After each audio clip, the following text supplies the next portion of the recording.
Mustard Knuckle. Hello everybody, Mustard Knuckle back again, heading out in the ARL 44, the French big tank. It's a pretty wild story behind this thing, but we'll go over the gameplay, history, tips, any thoughts or anything that come along during the game. Oh well. So, this tank, they started working on this in 1944. So right after Paris,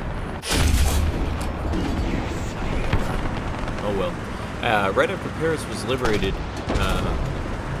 by the United States, France decided that they wanted to get back into tank development and kind of get back to where they were before. He's going to reload before I can get back far enough. France was a pretty big tank producer prior to... Fired that way. Now I got a little bit of time. No. Before World War II. So they wanted to get back to that for a couple of reasons. Number one, they wanted morale to improve in France. They wanted to prove that they could get back to the way things were, building things themselves. Building things themselves was kind of a big part of this, is that just pride in France of, you know, we're capable of doing this. That's the classic Stoop shot right there, right down the left side of the big tank there. You got 3 guys in line, so that's where you want to go. And additionally, engineering and smart people and things like that, if they couldn't provide employment for them, what are they going to do? They're out of there, right? They're like, well, I can't get a job in France. We are leaving. We're going to go to America. We're going to go to wherever. And we're going to find a place where we can work. Because I'm smart and I know stuff, and if I can't do it here, I got to move on. That'll work. So that was part of it too, why they wanted to build this thing. So they started pretty early on designing this thing. They only made 60. They ended up making 60 of them. The initial order was for way more, and then, as usual, parts and supplies and things like that were too short. They couldn't make them. They couldn't build enough of them because they didn't have any parts. So they built, I think they built 60 total, and initially they built 30 hulls. And then they used an American turret, which is the ACL-1, which is what's on this. It's an American turret.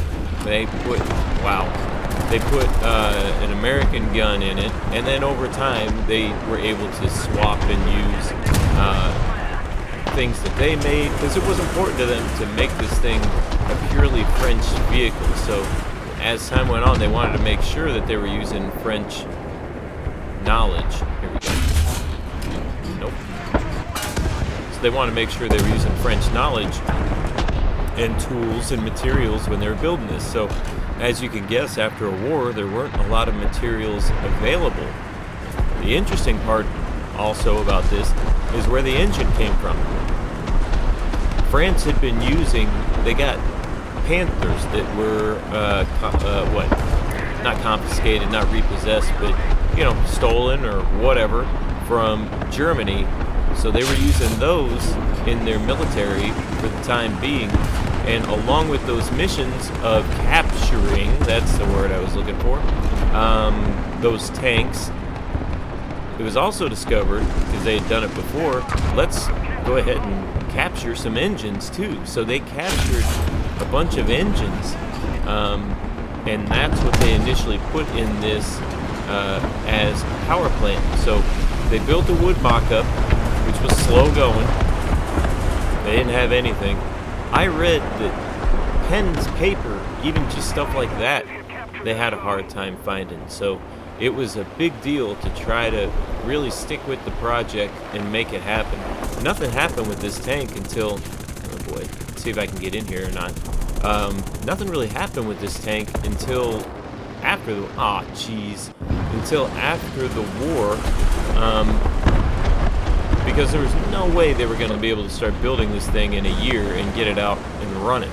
So they built their hulls. They didn't have a turret. Okay, maybe that'll help. But they built them anyway because they knew that over time they were going to be able to produce a turret.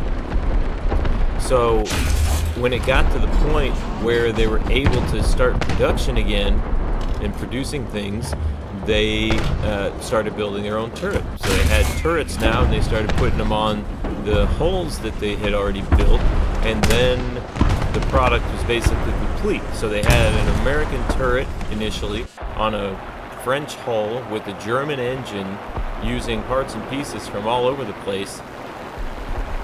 And that was one of the things too, is that they didn't have anything.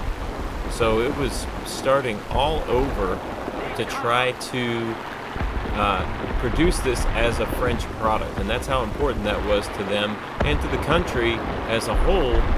Again, to prove after this horrible war that they had been through now twice in 20, 30 years, they've been in wars with Germany, and let's see if we can get this.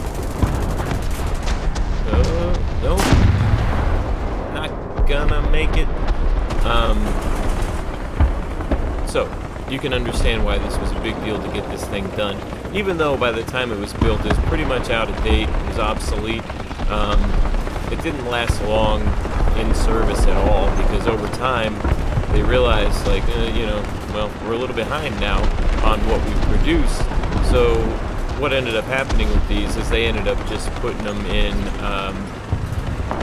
what did they do? I think they destroyed most of them. I think there was a debate whether to use them as fixed,